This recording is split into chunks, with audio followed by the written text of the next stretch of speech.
வணக்கம். சித்ரா பவுர்ணமி ஆழமான உண்மைகளும் ரகசியங்களும். 1. இந்திரனின் சாப விமோசனம். தேவர்களின் தலைவனான இந்திரன் தன் குருவை அவமதித்ததால் ஏற்பட்ட பிரம்மஹத்தி தோஷத்திலிருந்து விடுபட பூலோகம் வந்தான். அவன் பல இடங்களுக்குச் சென்று சிவபெருமானை தேடியபோது மதுரையில் ஒரு கடம்ப மரத்தின் அடியில் சுயம்பு லிங்கத்தை கண்டான். சித்திரை மாத பவுர்ணமி அன்று அந்த லிங்கத்திற்கு தங்க தாமரை மலர்களால் பூஜை செய்தான். அன்று அவனுடைய பாவங்கள் நீங்கின. இன்றும் மதுரையில் இந்த நிகழ்வு மிகச் சிறப்பாக கொண்டாடப்படுகிறது. இது நமக்குச் சொல்லும் ரகசியம், எவ்வளவு பெரிய தவறு செய்திருந்தாலும் உண்மையான மனவருத்தத்துடன் இறைவனை தேடினால் மன்னிப்பு கிடைக்கும். 2. அறிவியல் மற்றும் ஆரோக்கிய ரகசியம்.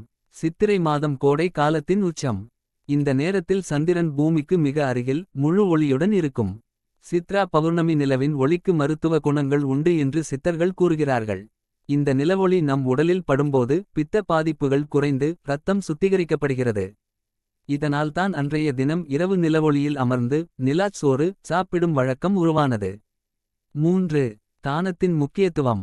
சித்ரா பவுர்ணமி அன்று செய்யப்படும் தானத்திற்கு அட்சய பலன் உண்டு. அதாவது பல மடங்கு பலன் கிடைக்கும்.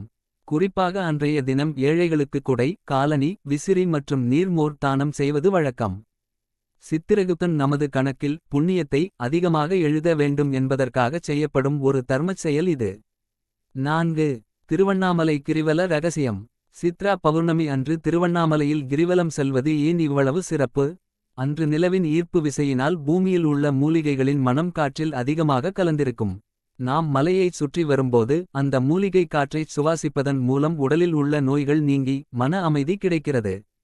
ஆன்மீக ரீதியாக இது பிறப்பு இறப்பு சுழற்சியிலிருந்து விடுதலை தரும் ஒரு வழியாக கருதப்படுகிறது. 5. சித்திரகுப்தன் வழிபாடும் கேது பரிகாரமும். ஜாதகத்தில் கேது தோஷம் உள்ளவர்கள் இந்த நாளில் சித்திரகுப்தனை வழிபட்டால் தடைகள் நீங்கும்.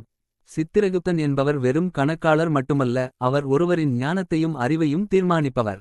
கையில் எழுதுகோல் ஏந்திய அவரை வணங்குவதன் மூலம் கல்வி மற்றும் தொழிலில் சிறப்பான முன்னேற்றம் கிடைக்கும் என்பது நம்பிக்கை. சுருக்கமாக, சித்ரா பவுர்ணமி என்பது வெறும் வழிபாடு மட்டுமல்ல, அது நம் மனதை தூய்மைப்படுத்தும் ஒரு ஆன்மீக ரீசெட், ஸ்பிரிச்சுவல் ரீசெட் ஆகும். கடந்த கால கசப்புகளை மறந்து நல்ல எண்ணங்களோடு புதிய வாழ்க்கையை தொடங்க இந்த நாள் நமக்கு ஒரு அரிய வாய்ப்பை வழங்குகிறது. நன்றி.